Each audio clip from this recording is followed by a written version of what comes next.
আমরা প্রত্যেক দিনই বিভিন্ন কাজে কর্মের জন্য আমরা অনেক টাকা আমরা খরচা করে থাকি, সেটা যে কোনো ব্যাপারেই হোক না কেন। এবার আমি যদি বলি যে টাকাগুলো আমরা খরচা করছি সেই টাকাটা যদি রিটার্ন পাওয়ার যদি কোনো উপায় থাকতো। হ্যাঁ, একদম ঠিকই শুনেছেন।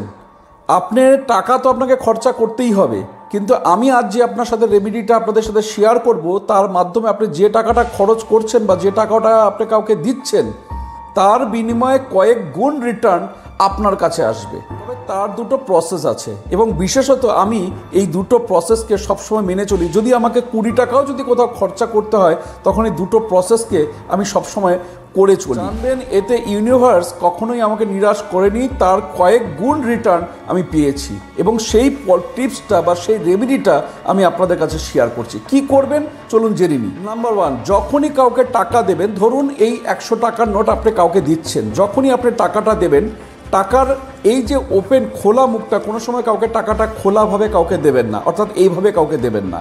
টাকা দেওয়ার ফার্স্ট নিয়ম হচ্ছে যখনই দেবেন এই ওপেন যে দিকটা এটা সবসময় আপনার দিকে থাকবে, অর্থাৎ এই বন্ধ মুখটা সে আপনার যে কাস্টমার বা যাকে আপনার টাকাটা দিচ্ছেন তার দিকে থাকবে, অর্থাৎ এইভাবে আপনি টাকাটা তাকে দেবেন। এটা গেল নাম্বার 1।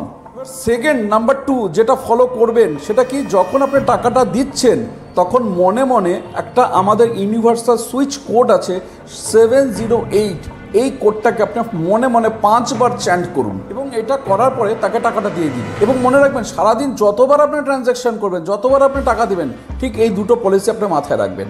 এবার অনেকে প্রশ্ন করতে পারেন, যদি অনলাইন যদি ট্রানজ্যাকশন করায় তাহলে সেক্ষেত্রে কী করব।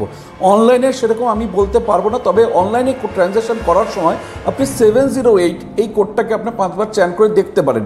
তবে হ্যাঁ, যখন ক্যাশের ক্ষেত্রে আপনি ট্রানজ্যাকশন করবেন, এই রেমেডিটা খুবই এক্সপেরিমেন্টেড রেমেডি এবং এটা আমি বহুবার ট্রাই করেছি এবং প্রত্যেকবার কিন্তু আমি তার রেজাল্ট পেয়েছি এবং তার কয়েক গুণে আমি তার সেটা রেজাল্ট পেয়েছি। তাই আমিও চাইবো আপনারা প্রত্যেকে যখনই কোথাও টাকা দিয়ে ট্রানজ্যাকশন করবেন, এই দুটো রুলস আপনারাও মানুন এবং করে দেখুন কী রেজাল্ট পাচ্ছেন এবং আমাকে অবশ্যই সে ফিডব্যাকটা দেন। প্রত্যেকে ভালো থাকুন, সুস্থ থাকুন, নমস্কার।